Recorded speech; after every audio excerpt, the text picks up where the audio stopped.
and start by offering, on behalf of all of Louisville, our condolences to the family of Mr. Comparator, who was killed during President Trump's rally in Pennsylvania over the weekend. May his memory be a blessing. Our thoughts are also with Mr. Dutch and Mr. Copenhaver and their families. We pray for their full and speedy recovery.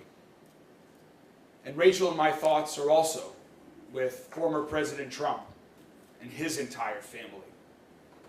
We know firsthand the incredible pain that they are all going through right now.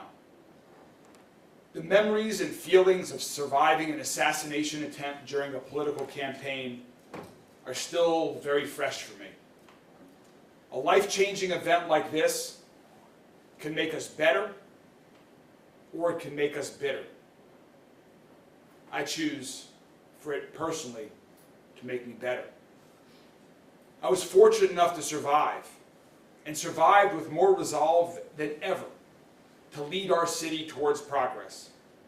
And I still feel that strength of resolve nearly 2.5 years later. There is no place for violence in politics, period. And really, there's no place for violence anywhere in America. This is not the America anyone wants. So let's change it. Let's all work with a strong resolve to make progress, even when the challenges and divides seem so big as they might right now. We can't become numb to the violence that's taking place in our country. We can't allow political violence to become the norm. And we can't think that this won't happen again if we don't all change just a little bit. Because just in the past 2.5 years since the assassination attempt on me, political violence has continued. And the whole world saw it Saturday night when someone tried to kill former President Trump. So what can we all do? Well, for starters, all of us can play a role in lowering the temperature of our political world. And it all starts with respect. Respecting one another even when we disagree. Let's learn from one another, not seek to destroy one another. And for when you come across someone who doesn't seem interested in finding common ground, don't engage with them.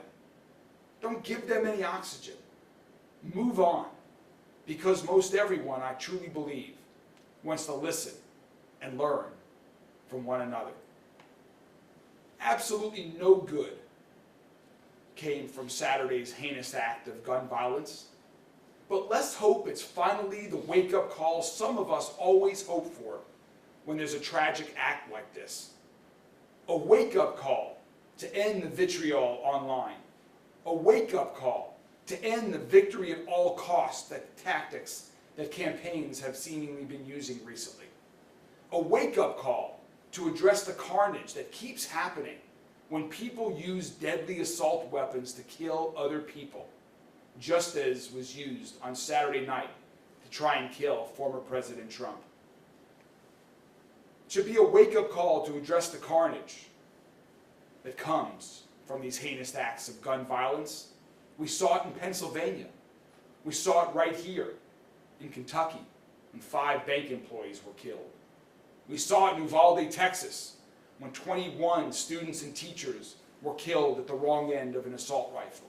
And we see it far too often on the streets right here in Louisville. So let's respectfully talk openly about these issues and more. We all agree that gun violence is wrong. We all want to improve public education. We all want more good-paying jobs close to home. We all want to end homelessness. We all want a safer community. So let's listen to one another. Let's learn from one another. And finally, make more progress to achieving these shared goals that all of us as Americans share in common. That is my hope for our city. That is my hope for our country. And I recommit myself to working in that spirit of openness and I hope other elected officials, anyone campaigning for office, the media, and every American joins me in this effort. Let's not lose any more lives to political violence. Thank you all very much. I'm happy to take any questions on that. If you Mr. want. Mayor, where were you and how did you find out on the assassination attempt?